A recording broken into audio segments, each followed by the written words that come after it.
Hello and welcome to your Eve Echoes weekly news update. I'm your host, Damon Zell, and before we get into the week's news and updates, if you can just tap that subscribe button and ring that bell, then you can stay up to date with everything that this channel has to offer. Also, if you'd like to help support the channel, there's a link down in the description that you can follow if you want to donate. If not, up to you. I'm here each week to bring to you the best news I possibly can. Alright, so before we get started today, I wanted to touch back on two statements I made in last week's video, which in the comments a lot of people have asked for me to take a side. One of which was the immunity being changed from 30 seconds to 60 seconds, where I said I didn't really know if this was a good thing or a bad thing. Let me just put it out there. I feel that the one change they made is good. That change being bumping a ship and changing their direction does not push them out of immunity. I do think 60 seconds is too long though. So I'm not in favor of the 60 seconds. I am in favor of the bumping change. But really, you can't have effective warfare if both sides can abuse that 60-second immunity. The second statement was about the Moa Guardian shield bubble affecting the station. Now, I know I call for a nerf. What I meant by nerf was more of a adjustment. The shield bubble itself should not affect the station. This is my opinion. I think it should affect the ships around it, but being able to project that shield upon a structure, I don't feel that was what this was intended for. With that being said, those are my two clarifications from last week. Let's move on to the news from this week. Now, before I launch into the patch notes and the updates and the community news, I would like to take this time to let you know about a project that myself and a few other content creators are putting forth. This is the A.N.N, the Allied News Network. This is a Discord server that came about from talks between myself and Revdeuce about how much news is going to be coming forward in the next couple months with sovereignty. So we decided to make a centralized news distribution Discord server where people from all over can come to this server and submit bits of news for those of us content creators who are covering news to get the stories out to the masses. Now, the way this is set up is in most of these channels are split up into different sections of null, as well as bug reports, market news, everything else. Now, anytime someone submits anything, you're not going to be able to see the history of. Now, the reason we do this is so that two people from opposing sides who are putting news forth don't start to turn the channel into outright argument. So whatever news is put forth into these channels, reporters from the A.N.N can then read that, bring it back, cross-reference, and get it out there. Now, all reporters, and by reporters I mean anyone with a content channel who wants a partnership with the A.N.N, will be going through a vetting process. The vetting process is to screen out people who don't have channels, who don't have an outlet to put forth news content. So we want this to be a general resource for those of us that are putting the content out. Vetting process will include interviews between me and Revdeuce to verify your channel, your history. We want to make sure that the truth going out is truthful, factual, and unbiased. So we invite everyone to come visit us here at the server to take part in the community and give us news, and to watch us prosper and grow as the game itself does. A link to the Discord server will be provided in the description.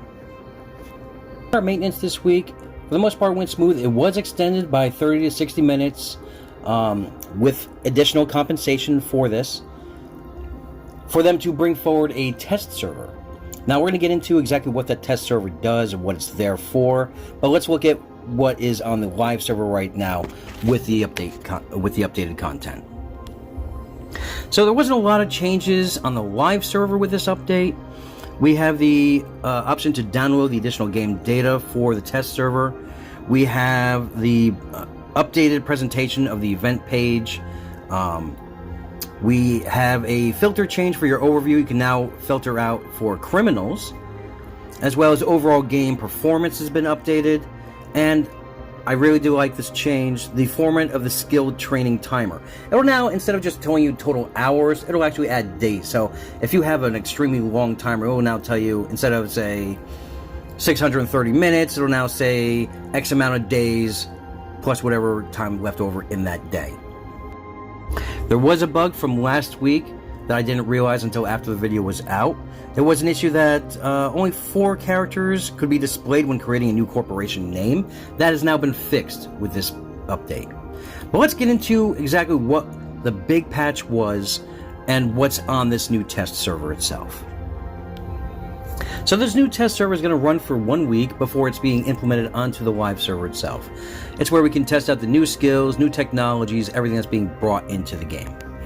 So they are introducing 2 new skills. One is signal interference technology and space interference device operation. Now what these skills do is the signal interference can increase the effect and range of the players using signal interference equipment, which includes tracking disruptors, guidance disruptors, sensor dampeners, and of course the target painter. The space interference device will affect the range and effect on jump technologies, such as you're going to need these skills for your interdiction bubble as well as your warp disrupt field generator. That's your Hicks, that's your interdictors. The change to electronic warfare technology. Previously, it only helped to reduce the amount of capacitor used for your small warfare equipment. That's your webs, that's your disruptors. Now, this will also affect range of your Nosferatu and neutralizers. So, with these changes to the test server, we're going to get, at the end of the month, we're going to get the new ships. Those are your interdictors, those are your heavy interdiction cruisers. So on the destroyer side, we have new ships for the T6 and T8 levels. Those are going to be the Catalyst, the Cormorant, Coercer, and the Thrasher. Those are all going to be able to be equipped with the Sphere launchers to launch the bubbles on those gates. And then on Tier 8, you'll get your other ones. That's your Blackbird, your Celestis, your Bellicose, and your Arbitrator. These are going to be your first generation cruiser, your Hicks. Now, to get the Tech 2 variant of this, you have to wait till Tech Level 9 and 10. On Tech Level 9, you're going to get the Catalyst 2 Interdictor, the Cormorant 2, the Coercer 2, and the Thrasher 2. Again, those are going to have your launchers. And on your mobile field generators, you have to wait till Tech Level 10 to get the sexy cruisers, which are the Mauler, the Moa, the Thorax, and the Rupture. Now, we also had some ship rebalancing that's going to come into play. Some of those ships are the change of bonus equipment. Basically, some of the new equipment doesn't include warp weapon disruptor or electronic jammer. So these 2 bonuses have been replaced by tracking disruptors and guidance disruptors. And those ships are going to be the Crucifier, the Griffin, the Arbitrator Covert Ops, the Arbitrator Covert Ops 2, the Blackbird Covert Ops, and Blackbird Covert Ops 2, and the Scorpion. They've also changed and reduced the interference range bonus on some of these ships, such as the Malice, Crucifier, Griffin, and Vigil. The bonus on those was the optimal range was plus 5%. It's now 0%. It's been removed. On the Scorpion, though, they reduced it from optimal range of 25% down to 10%. Now, those of you covert op pilots out there are going to be happy to know that they've reduced the interference from that stealth technology on your ships. Basically, the stealth bombers are the only ones that could come out of stealth and immediately be able to lock onto a ship. The other ones had a delay due to the way the stealth technology works. Now, on the Arbitrator Covert Ops 2, the Blackbird Covert Ops 2, the Celestis Covert Ops 2, and the Bellicose Covert Ops 2, the interference intensity has gone down from 10% to 7.5%. And because of the roll bonus, all cloaked lock delay side effects are minus 50%. On the Scorpion, it's gone down from 15 to 10%. So at least you'll be able to lock ships a little bit faster than before. Now, a lot of ships have gotten a lot of love with the ship rebalancing. Some of these ships were just not living up to the hype of the name. A lot of these faction frigates got adjustments. So let's take a look at them. Okay, so the Worm, its damage was plus 175%. It's now been bumped up to 200%. The Rattlesnake has gone from 425% to 450. The Core and the Daredevil have gone from 20% up to 25%. The Ashimu, the Vigilant, and the Vindicator, their damage has been increased from 10% to 12%. The Tormentor, Marlin, and Cursus, and Rifter, damage is up from 5 to 7.5%. On the Omen, the activation time bonus has gone from negative 3% to negative 4%. The Omen Navy issue from negative 2% to negative 3%. Damage has also been increased on that ship from 4% to 5%. On your Stabbers, your accuracy fall-off is now going up from 5% to 7.5%. The Stabber Fleet issue from 7.5 to 10. On the Ferox, Ferox Guardian, and Ferox 2 Guardian, your optimal range has basically been doubled from 5% to 10%. On the Hurricane Prototype, damage is up from 3 to 5%. On your Harbinger Prototype, from 8% to 9%. And on the future Brutix and Harbinger, 5% to 6%. We've also had some weapon changes. Now, the devs have talked about this, but we didn't get the numbers until now. So, let's look at railguns. Railguns, the small snubs, those are your close-range weapons. Your optimal range is now, is plus 20% with accuracy fall-off of plus 20%. Your small missile launcher flight time is down to 15%, so these are the nerfs that were coming in. Your small torpedo launch flight time is plus 20%. Your medium snubs are going to be plus 20% to accuracy fall off. Autocannon tracking speed has gone up plus 10%. Strike cannon tracking speed has been brought down 15%. This is the big one. Your rapid missile launcher damage has been decreased by 15% and flight time by 15%. While medium missile launcher damage has been boosted to plus 20% and medium torpedo launcher damage to plus 20%. Large rapid missile launchers have gone up 20%, large torpedoes have gone up 20%, and drones, medium drone weapon HP is up 50%, and large drone weapon HP is up 100%. So a little more hit points on those drones, so you won't kill them in just 3 hits now. And again, these changes are live right now on the test server. We won't see them for at least about a week into the actual game itself. Now, the main problem with this test server, and a lot of us content creators are basically telling the devs, this doesn't do us any good because none of these new modules, none of these new systems are seeded on the test server. So it's going to take people time to actually get on the test server, farm for these item drops, and to test them out. What they should have done was they should have just seeded them on the market, on this test server, especially since the test server itself doesn't affect the actual game, just so we can play around and test these new modules, such as the bubbles, such as scrams, such as all these new jammers and dampeners. I feel that's a huge oversight on the devs. No one really going to want to spend so much time on the test server when they could be spending this time in the actual game themselves. Alright, so the server is up today, and we only have one really important bug that I have seen, and that is with tracking computers. Now, unfortunately, when you activate the tracking computer itself, the effectiveness, that added effect, is inoperative. So it looks like a lot of sniper fleets, for this week at least, will have to move in closer to their targets.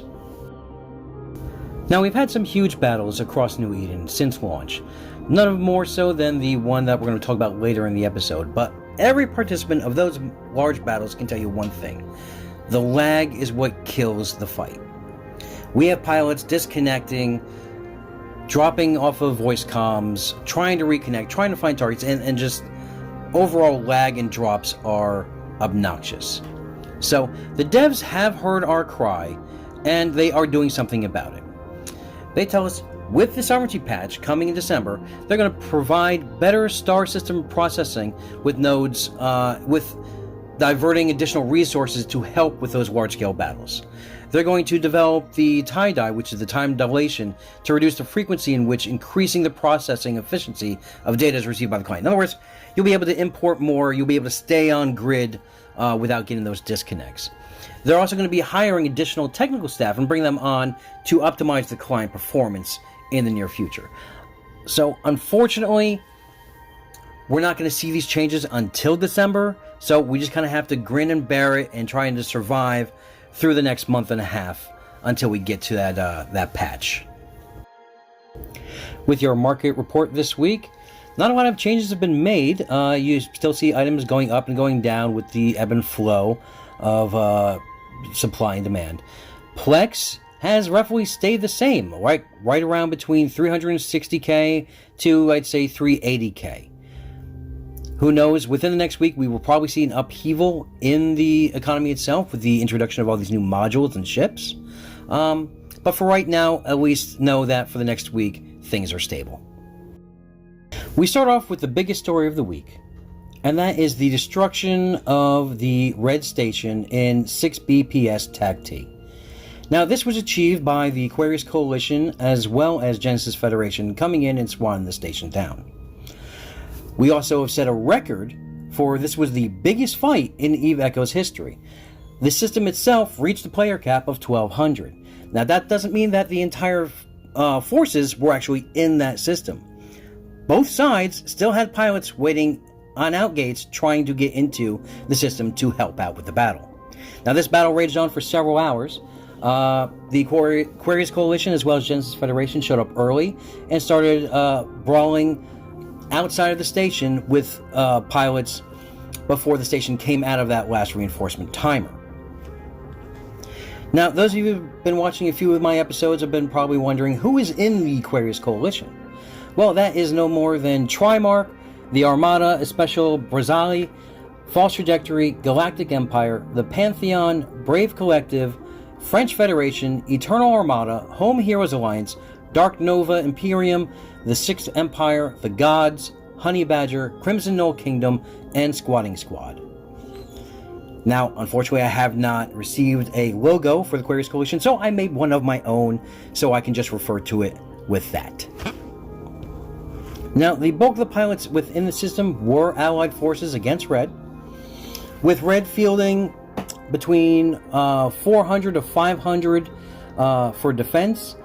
However, I do not know how many was in the system and how many were stuck out of the system at that time. From one source, I was told that 400 were on grid, with 300 in reserve in neighboring systems to try and get into the system. However, those gates were actually camped by additional Allied forces to pick off any stragglers leaving or trying to enter the fray. Trimarch and the Aquarius Coalition see this as a major blow to Op Force in their current war, and are happy to have that station out of their space. I spoke to Mamasaurus Rex of Genesis Federation, who is the chief executive of GenFed, and she wanted to be known that she couldn't be prouder of her pilots and more pleased with the amazing group of guys and gals in Genesis Federation. She goes on to say that this is the coolest gaming community that she's ever seen, and she's delighted to continue to work to improve it.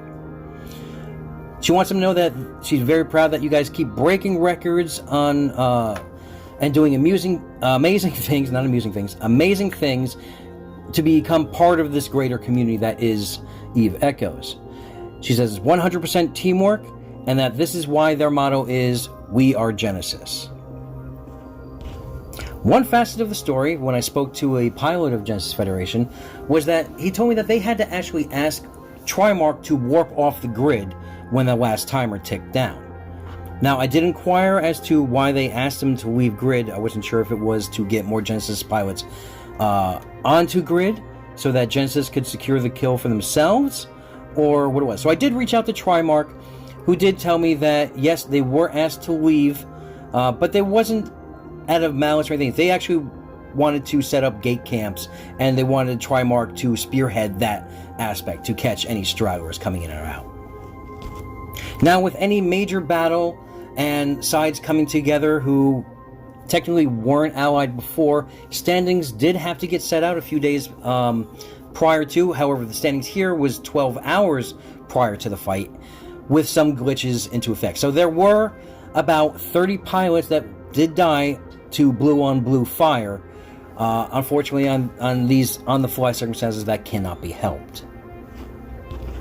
Now, unfortunately, I still haven't gotten all the numbers from all sides on ISK loss, ship loss, but needless to say, from Genesis Federation, I have got a tally of 13.9 billion in ISK killed. That is including the station. And 5.3 billion of ships lost. Again, that is from the Genesis numbers. I have not heard back from the Clearest Coalition on their numbers. But I believe it's roughly all going to coincide with these numbers here. So a big round of applause for Genesis Federation for setting the record. And the question now is, who will Genesis set their eye upon now that they've effectively hit OpForce, destroyed Elysium, holding 3 regions?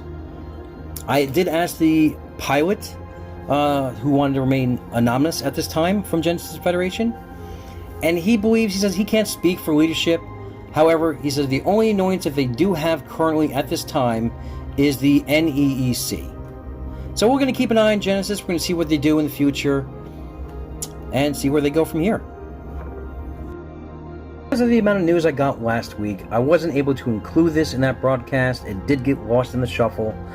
But False Trajectory did send me a kill mail from their station. And the only reason I'm putting this up there is it is rare that we do get kill mails from stations, because we all know the tracking on the station guns are horrible. But this one had to be singled out and displayed. We have a 2.3 billion Cinnabol killed by the station, who got the top damage as well as the final blow. Obviously, there were other ships attacking the ship, but just to be killed by the bulk of the damage of the station and getting the station to kill you, that made the list. Other nullsec news, we do have word of a new war that has started this week between previous allies. Now, the Silent Alliance and the Terran Federation from launch have been allied. They were blue to each other. However, relations have soured this week, having them reset the standings to red and declare war. Now, you may be wondering what happened that led up to this point, and I'm going to tell you. I'm going to tell you both sides. First, the Silent Alliance side. Basically, it all falls down to a few incidents that happened between the alliances. Let's take a look here. First were some incidents on some joint ops where standings were incorrectly set and allies were shot. Another instance was Terran Federation members ratting in Declan in the space claimed by the Silent Alliance. There were reports of the Terran Federation blowing up bases within their allied space. But the feather, or should I say the straw that broke the camel's back, was a gate camp that was ongoing in Syndicate. The main FC of Silent Alliance showed up with his crew. Apparently there was exchanges in local of hellos and everything else, seeing if they could merge into one gate camp.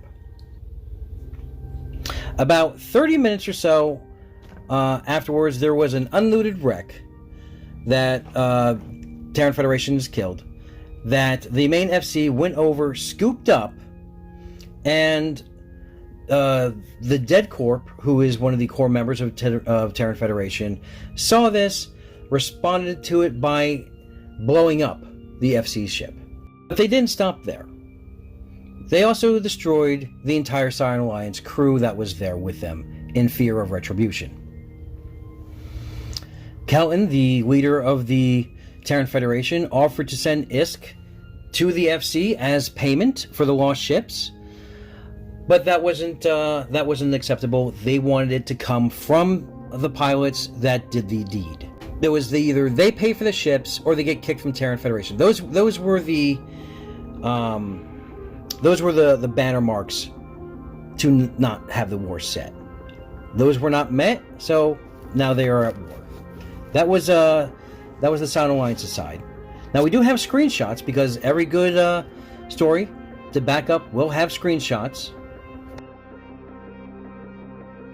This is the screenshot of the local chat by Tahini, who was the FC, main FC of Sound Alliance, saying that there's a loot over here, and then he said that he'll drop it, but at that time he was already being fired upon, and basically announced that there's going to be a war or retribution because of this.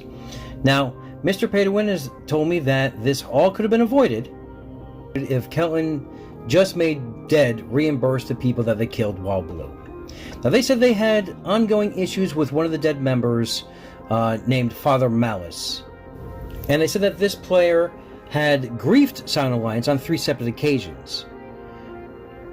And he says what finally sealed the deal was that he told Kelton that Father Malice griefed the people while blue, period. And while they were working it out, Kelton was supposed to talk to the guys and have that stuff stop. Apparently, it didn't stop.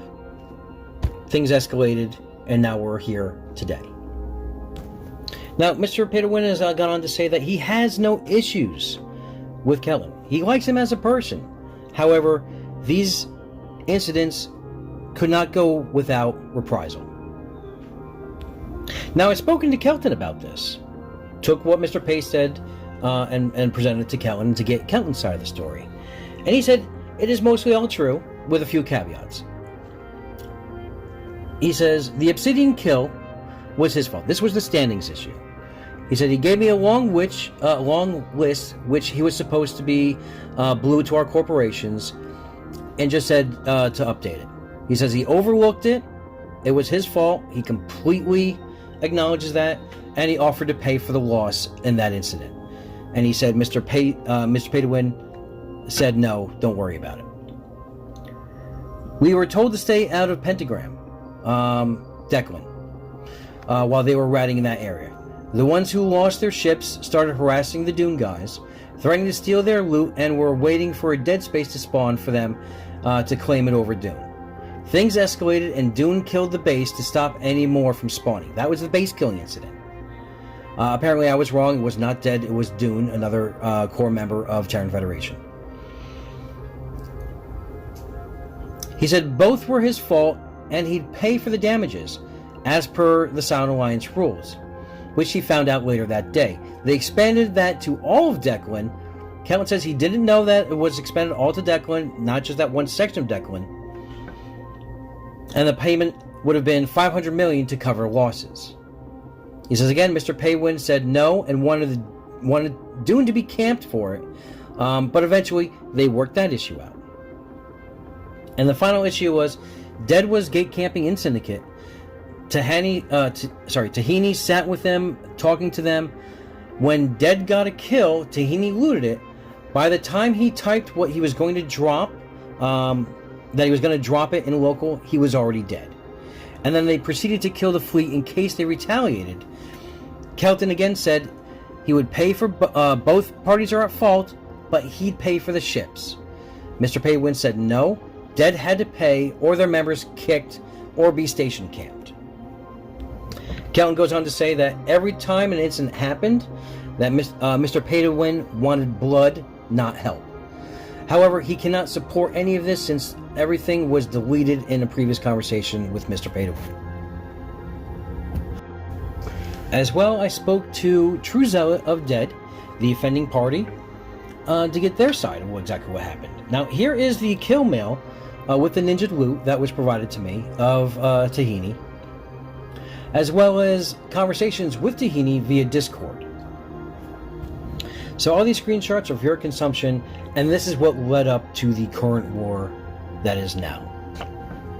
Now, earlier in the week, via a squad of stealth bombers, the Sound Alliance pushed the Executive Corp of ATLE, Atlas Empire, of the Terran Federation's station into shield timer reinforcement. Now, the way they did this was, not only did they have their group of stealth bombers in the pocket that the station was at, they also had a major fleet, not a huge fleet, but a nice sized fleet, a few systems down in a pipe system. The defense CTA went out, they went chasing this massive fleet, and that's when the stealth bombers came and hit the station. By the time the main defense fleet got back to the station, the stealth bombers were gone, and the other fleet came into the pocket. There was a fight there at the gate. There was posturing on both sides due to the MOA Guardians. Not a lot of damage being taken, not just a lot of ships being killed, until Terran Federation sent a fleet of frigates into the Sound Alliance's bubble and killed two sides. This, in turn, the Waji was broken. The Sound Alliance fleet then left system and returned home. 24 hours later, Sound Alliance returns to push the armor timer, or attempt to push the armor timer, with a fleet of 160. Terran Federation responds with a fleet of their own, as well as assistance from a few hunk pilots. The total number in the system on this fight was 400 fighting on the station itself. Now, not only do we have the MOA Guardian bubbles that a lot of alliances have adopted, it's really the go-to right now for sniper fleets, but both fleets incorporated a new standard, and that is drone boats. Now, the use of the drone fleets, with all the drones out, caused so much lag that most pilots actually kept disconnecting, reconnecting, and getting the 1 frame per second slideshow. We did bring this to the devs' attention, as well as the fight with the Genesis Federation 1200, and this is why they're going to be strengthening the nodes on these system battles. They actually told us that until the Sovereignty update is in effect, any major battles that are going down in New Eden, send information to Yahui as well as Joseph to strengthen that galaxy, that system, 12 hours before maintenance. So if you know you're going to be having an op in the future against one of your enemies, send Joseph a line, let him know roughly around what time it's going to be. Make sure that it's 12 hours before the maintenance.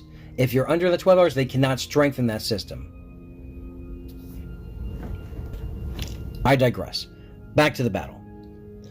Terran Federation was able to push Sound Alliance off and save the timer. And while this was going on, another faction of Terran Federation, the Lobster Cult, was in Sound Alliance's home area, getting massive kills on faction frigates, cruisers, as well as battle cruisers. So the ISK tallies are high. I've got a spreadsheet right here that was provided to me by True Zealot of grand total amounts of ISK that was killed within these last few days from the 16th to the 20th, totaling in Sound Alliance losses of 32.4 billion ISK. Now, on this defense fleet, the estimated loss that Terran Federation suffered was 1.4 billion in ISK, where the kill for that specific battle was 3.9 billion ISK from that fight.